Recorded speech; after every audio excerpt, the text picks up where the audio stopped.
So hi friends, welcome to group person. Friends, ఇవాళ ఈనాడు current affairs అయితే మనం 1 by 1 అయితే డిస్కస్ చేద్దాం. సో మన ఛానల్లో ఫస్ట్ టైం విజిట్ చేస్తున్నట్టయితే మన ఛానల్ని అయితే సబ్స్క్రైబ్ చేసుకోండి.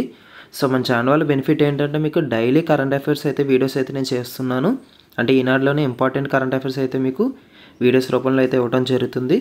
తద్వారా APSC, TSPSC or otherwise staff selection commission కానీ రైల్వే ఎగ్జామ్స్ ప్రిపేర్ అయిన వాళ్ళందరూ ఈ యొక్క కరెంట్ అఫైర్స్ అయితే మీకు ఖచ్చితంగా ఉపయోగపడుతుంది. సో ఇక కరెంట్ అఫైర్స్ 1 by 1 డిస్కస్ చేస్తున్నట్టయితే, సో ఏపీలోని ఆసియాలోని అతిపెద్ద సౌర ప్రాజెక్ట్ 10,000 కోట్లతో ప్లాంట్ పెట్టడానికి రిలయన్స్ ఎస్ఐయు సన్సిక్ట్ సంసిద్ధత అనే కంపెనీ అయితే మనకి ముందుకు రావడం జరిగింది. సో కర్నూలు జిల్లాలోని భూములను పరిశీలించిన ప్రతినిధులు 2 స్థలాలను అయితే పరిశీలించడం జరిగింది. సో వార్తల్లో నిలిచిన ఏపీ సంబంధించిన పెట్టుబడుల మీద ఎగ్జామ్లో మనకి క్వశ్చన్స్ అయితే రాబోతున్నాయి. సో కాబట్టి ఈ యొక్క ఏపీ ప్రిపేర్ అయ్యే ఎవరైతే ఆస్పిరెంట్స్ ఉన్నారో వాళ్ళు ఖచ్చితంగా ఈ యొక్క అంశాల మీద అయితే ప్రత్యేక శ్రద్ధ అయితే చూపించండి. అండ్ అలానే హైకోర్టుకు మరో 2 న్యాయమూర్తులు అయితే రాబోతున్నారు. ఏపీ హైకోర్టుకు హరిహరనాథ శర్మ, డాక్టర్ లక్ష్మణరావు పేర్లను ఇచ్చిన సుప్రీం కొలీజియం. సో వీరిద్దరు నియామకంతో హైకోర్టులోని న్యాయమూర్తుల సంఖ్య అయితే 30కి చేరుతుంది. ప్రజెంట్ అయితే మనకి 28 న్యాయమూర్తులు అయితే ఉండడం జరిగింది. సో వీళ్ళిద్దరితో 30 మెంబర్స్ అయితే అవటం జరుగుతుంది. మరో 7 జడ్జి పోస్టులు అయితే మనకి ఖాళీగా ఉన్నాయి. సో వీటిని కూడా మనకి త్వరలో కొలీజియం సిఫార్సుతో మనకి యొక్క న్యాయమూర్తులు అయితే నియమించడం జరుగుతుంది. సో రాబోయే ఏపీఎస్సి గ్రూప్ 2 మెయిన్స్లోని మనకి ఇండియన్ పాలిటీ అయితే ఉంది కదా. సో ఇండియన్ పాలిటీలో దీని మీద మనకి ఖచ్చితంగా ప్రశ్న అయితే రాబోతుంది. కాబట్టి దీని మీద స్టాటిక్ లింక్ చేసుకుని చదువుకోండి.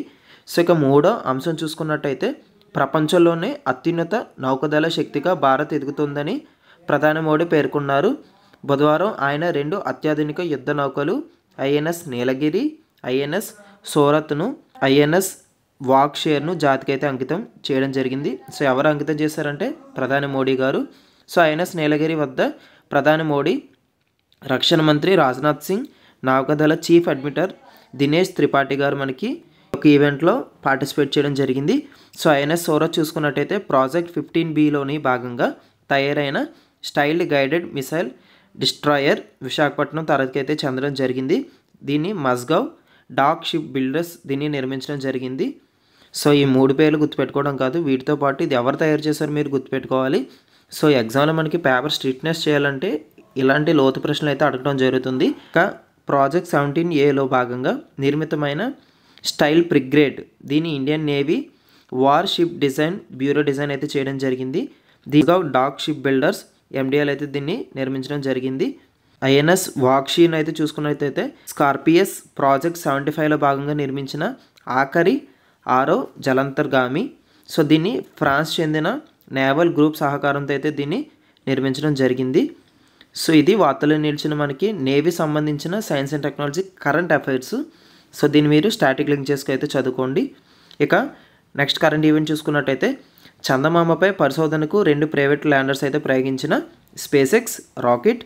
సో వీటిలో బ్లూ గోస్ట్ 1 అనే వ్యోమ నౌకను అమెరికాలోని టెర్బాన్కి చెందిన ఫైర్ప్లే ఏరోస్పేస్ సంస్థ అయితే రూపొందించడం జరిగింది.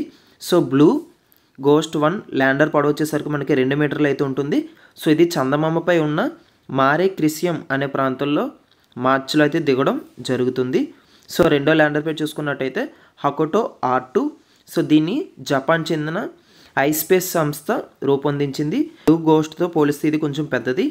సో ఇది మే చివరిలో లేదా జూన్ మొదట్లో చందమామ పైన ఉన్న మారే ఫ్రిగ్రోరియస్ అనే ప్రాంతంలో దిగనుంది. సో ఇందులో 5 కిలోల రోవర్ అయితే ఉంది. సో ఈ పాయింట్ అయితే ఖచ్చితంగా గుర్తుపెట్టుకోండి. సో మనకి క్వశ్చన్ పేపర్ అనేది చాలా డైనమిక్గా రెడీ అవుతుంది కాబట్టి మీరు ప్రతి అంశాన్ని కూడా క్షుణ్ణంగా అయితే చదువుకోండి. నెక్స్ట్ కరెంట్ ఈవెంట్ చూసుకున్నట్టయితే, ముంబైలోని బుధవారం ఇస్కాస్ రాధా మదన్ మోహన్ ఆలయాన్ని ప్రారంభించిన అనంతరం హోమంలో పాల్గొన్న ప్రధాని మోడీ. సో ఇక్కడ మీరు గుర్తుపెట్టుకోవాల్సిన విషయం ఏంటంటే, ప్రధాని మోడీ గారు ఏ హోమంలో పాల్గొన్నారు ఆ అంశం అయితే మనం అడగరు ఎగ్జామ్లో. సో ఇటీవల వార్తల్లో వచ్చిన ఇస్కాస్ రాధా మదన్ మోహన్ అనే ఆలయం ఎక్కడుందని అడుగుతారు.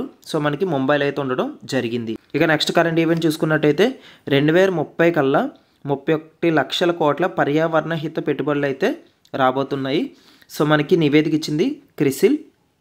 సో మన దేశంలో పర్యావరణహిత పెట్టుబడులు గ్రీన్ ఇన్వెస్ట్మెంట్ అన్న దీన్ని సో 2025 నుంచి 2030 వరకు సంవత్సరాల మధ్య 5 రెట్లు పెరిగి 31 లక్షల కోట్లకు చేరవచ్చని క్రిసిల్ అయితే అంచనా వేయడం జరిగింది. సో ప్యారిస్ ఒప్పందం కింద 2070 కల్లా శూన్య కర్బన ఉద్గార లక్ష్యాన్ని సాధించాలన్నది మన యొక్క ప్రభుత్వం యొక్క లక్ష్యం. సో ఈ పాయింట్ అయితే గుర్తుపెట్టుకోండి. వివిధ సంస్థల నుంచి వచ్చిన నివేదికల మీద మనకి ప్రశ్నలు అయితే అడుగుతున్నాడు కాబట్టి ప్రతి అంశాన్ని కూడా మీరు జాగ్రత్తగా అయితే చదువుకోండి. సో ఇది ఇవాళ మనకి ఈనాడు కరెంట్ అఫైర్స్.